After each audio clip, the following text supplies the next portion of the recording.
रही थी। भगवान के लिए इतनी प्यारी ना लगा कर। माँ, तुम लोग मुझे खाम बढ़ा रहे हो। प्रीतो भी तो इतनी प्यारी लगती है। कौन कहता है कि वो बुरी है? मैं तो वैसे ही बात कर रही थी। वैसे मैं नहीं चाहती थी कि शादी साथ साथ हो। देखना, ना तू भाई की शादी मना सकी और ना ही वो। हाँ, ये तो है। अच्छा निम्मो, सुखचंद ने तुझसे कोई बात की? क्या बात? कोई भी बात। हाँ माँ, वो बहुत अजीब सी बातें कर रहा था। अजीब? अजीब क्या? वो पूछ रहा था कि वो कौन कौन है? वही माँ, वही जो मुझे नजर आता है। तो फिर? वो कहता था कि अगर वो मुझे मिल गया तो मैं उसके टुकड़े टुकड़े करके उसे फेंक दूंगा। हाय राम। माँ, मैंने सुखचंद भैया को कहा कि वो कोई नहीं है, वो सिर्फ मेरा वहम। पर माँ, वो मेरा वहम नहीं था। वो जो मुझे नजर आता है वो है। वो यहाँ इस घर में उस दिन था। भगवान के लिए निम्मो, ऐसा कुछ ना कहना।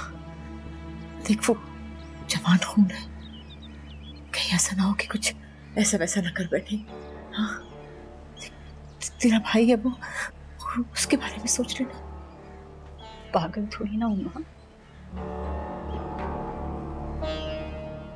बच्ची,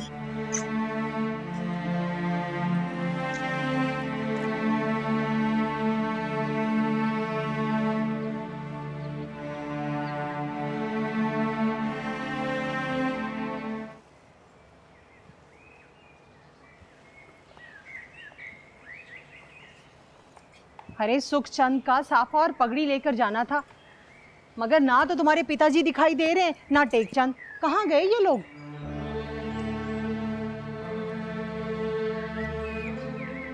प्रीतो, अरे तुझे क्या हुआ है? तू क्यों चुप बैठी है?